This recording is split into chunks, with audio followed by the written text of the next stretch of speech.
Hey everyone, Megan Olivi and Teddy Atlas here in Boston. UFC 292 has just wrapped up. Teddy, you called it. You predicted Sean OMalley would become the champion here. You talked about his striking and what he needed to do. What did you think of that performance? He is now the bantamweight champion in the UFC. You know, when you're fighting a great counterpuncher, it's kind of like when McGregor was in his great space, when he was in that window of greatness. He was a great counterpuncher. He could bang, and he could set traps.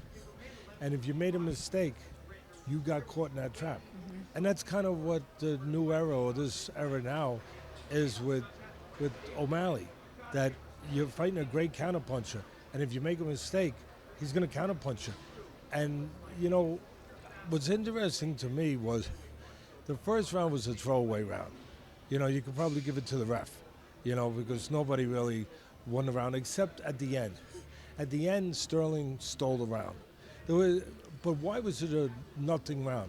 Because both guys were being very cautious. Why? Because nobody wanted to make a mistake. So they were being real careful, including Sterling. And then at the end, what happened? He had a little success, Sterling, getting in close, where he was trying to make a takedown. And that finish to the first round, which led to him winning that round, Sterling, led to, that was his demise. That led to his demise, because then the next round he forgot that he had to be careful. And he got just a little reckless. He got a little overextended. He reached in just a little because, again, his success at the end of the first round being aggressive. So he said, okay, and he forgot what I'm sure his trainers drummed into his head during training camp. I've been there with fighters. Yeah. You can't make that one mistake. And he did. And it was all because he had a little success at the end of the first round. Now he thinks, okay, I'll be aggressive.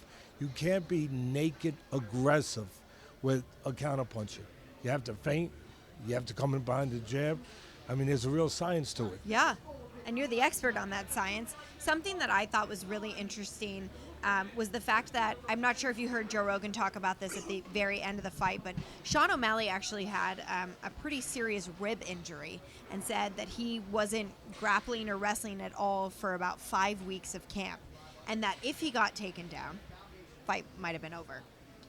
What can you say about an athlete's mental fortitude? I'm sure you've trained people going in who have had big injuries or have had limited scopes of training, but what can you say about knowing, okay, there's a very real possibility if this one thing happens, it's over for me, but still battling through and getting his hand raised and a belt wrapped around his waist? Because you don't believe that. That's for us to believe. That's for us to talk about. That's for the outsiders, you know, that have to talk about that, to talk about and say, well, if this happens, you know, he's got an injury, he might not be able to survive. But the performer, the fighter, he doesn't believe that. He believes that he will avoid it. He believes that he will find a way. He believes that it's his destiny to win. He believes that this night was supposed to be magical for him, that the stars were lined up. And I always talk about, you use the right word about mental fortitude. I always talk about, yeah, we understand you got to have physical abilities, you have to have good technique, you have to be able to melt those things together. But the mind, the mental part, 75% of it in my business, and in this business, no different. The mental fortitude, the ability to stay calm in an uncalm environment, the ability to see things that others don't see through the chaos. The mental side of it is the most important. And it gets tested, and the champions come through when it's tested.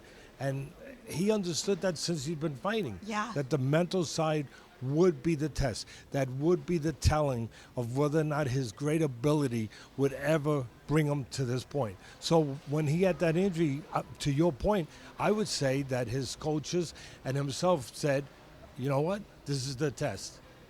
Yep. This is what it's all about. That I show that mental side now. He passed that test with flying colors, and he's been saying that he would since we saw this skinny kid on Dana White's Contender Series in 2017 coming out there and saying, I'm going to be the world champion. Obviously, we sent our best to Aljamain Sterling. He seemed fine after the fight physically. An incredible athlete. We know he'll be back, whether it's at 35 or 45, whichever division he chooses.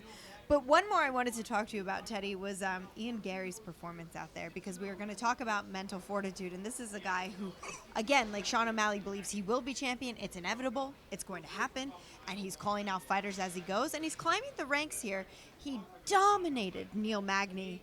I mean, what do you see in Ian Garry? Well, the first thing is the level of guy that he dominated.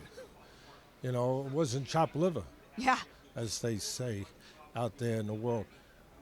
He was just so well-rounded. I mean, that was the thing, that he showed that he's good in every dimension. And he stayed calm, deliberate, didn't get reckless in any way. He stayed within himself. Yeah. You know, didn't get ahead of himself. And showed on the mat, showed striking, showed, again, every dimension that you need to show in that octagon. If he was a baseball player, you'd say he was a 5-tool guy, right? That he could field, he could run, he could hit, power, average, you know, do all the things you need to do in a baseball diamond. Well, he showed that he's got all the tools in that diamond, in that cage back there. I love that you said he stayed within himself, because that's basically exactly what he said to me in our post-fight interview. Really? Yeah, so again, Teddy Atlas, spot on. One more thing, because you're a Staten Island guy and he's a Long Island guy, Chris Weidman. Just to see somebody come back after what he went through, regardless of the win or loss, is it still a win? Yeah, it's a win because of his character, because, you know, what we were talking about before, and you brought up the mental fortitude, that the champions, they have that mental fortitude.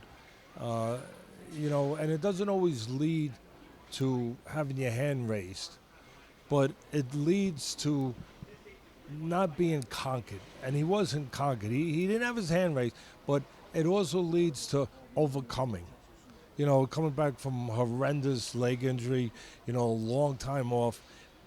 Again, when you have that character, when you have the fortitude, when you have the mental side that we talked about, it gives you a better chance to win, better chance to get your hand raised, but it makes sure that you will always find a way.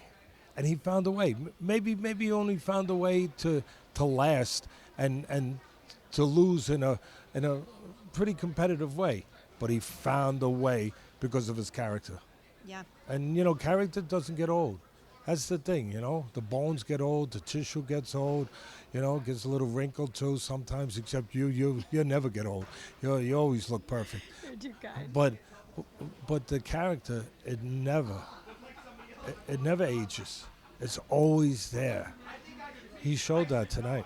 He did, and you just put it so beautifully. Zhang Weili, of course, kept her title. We heard Ann still in an absolutely dominant performance, and maybe we'll see Chito Vera versus Sean OMalley sometime in the future. That is what the new champion is calling for. Teddy, as always, it is my honor and pleasure. You're one of my favorite people on the entire planet. Thank you for doing this with me. And guys, we will see you at the next one. Thank you for watching ESPN on YouTube. For live streaming sports and premium content, subscribe to ESPN+.